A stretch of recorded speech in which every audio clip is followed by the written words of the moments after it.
or great men of God.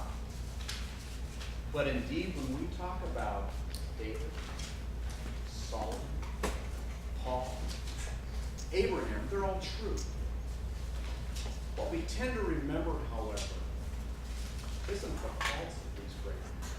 It's their strengths. Hero, warrior, king, father, writer of Scripture.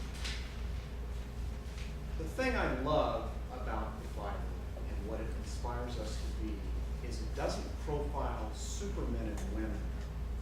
Instead, it lets us know about the lives of ordinary people, just like you and me, who've done great things for God. Isn't it comforting to know that you're on par with Moses? No, you may not have the same skills, but you're a human being just like he is. In Romans chapter 12, Paul writes that the body of Christ, the body of believers, just like here at North Coast Church, is similar to the human body. Just as the human body has different parts with different functions, the body of Christ does too. In fact, Paul goes on in Romans chapter 12 to say some people are good at speaking, some people are good at teaching, others might be good at hospitality. In other words, we all have different gifts, strengths, ability that we can use to help others in the kingdom. Do you know what your strength is? What about your ability? How do you think God has gifted you? I'd just like to look at 3 things to help us, to inspire us to serve God's kingdom. And the first is simply this, summed up in one word, called find. By find, I mean, find out what your strength is. If you don't know, if you're wondering how you can best serve God's kingdom, perhaps it's simple as asking yourself, what am I good at? What do I enjoy doing? How do I spend my time? Another way to go about it is simply to ask your friends, hey, what characteristics do you notice about me? What do you think I'm especially good at? And if that doesn't get you the answer you need, you can always take personality assessment. Here at church, periodically we offer the Myers-Briggs personality assessments. That's more of an in-depth guide. If through all of that, the questions you ask of yourself, your friends, the personality assessment, you're still not able to determine, if you aren't quite sure what your gift is, another way to go about it is just to dive in. And that brings me to my second word, which is dive. Dive in. Go for it. At this large church, we have a huge advantage of having many different ministries. Parking ministry, high school ministry, junior high ministry, pre-K ministry, the worship team, Coast Kids, the coffee man, on it goes. If you're not sure what you want to do, a possible solution is just to go for it, to dive in, to try a ministry and see if it's your cup of tea. For example, say you like to work with older kids, but at the same time you're interested in traffic control. Did you know the high school ministry, Wednesday nights, needs people to monitor traffic?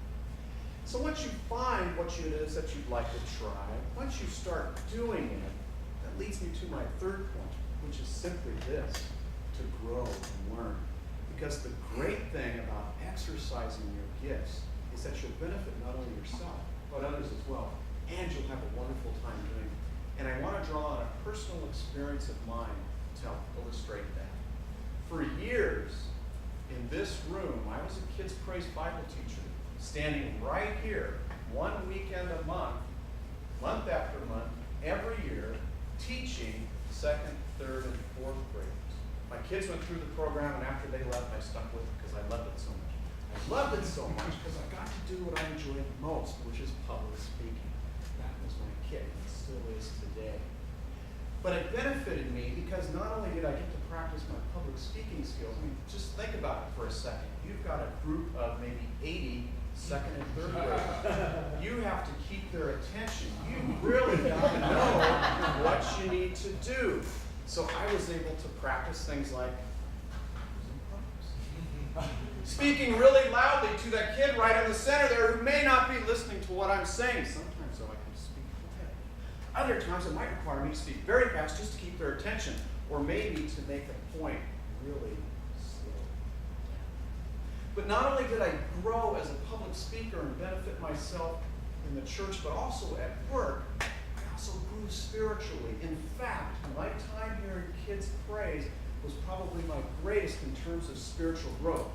Have you ever tried to explain to a second grader what it means to ask Jesus into your heart?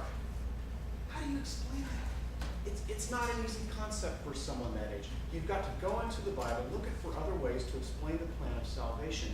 That's how you grow. Man, it was fantastic. The lessons I've learned from my experience here as a Bible teacher stay with me today. There's so much that I learned just about the Old Testament, for example. You've probably heard the expression, if you do what you love, you'll never work a day in your life. Trite as that may be, it's true, isn't it? If you pursue your passions, your gifts, if you do them, chances are, yeah, it might be work. Yeah, it might be a laborious time. But in the end, overall, you're going to grow and appreciate and enjoy that experience. So I encourage you, find, do, learn and grow. Take advantage of your gifts. Be an inspiration.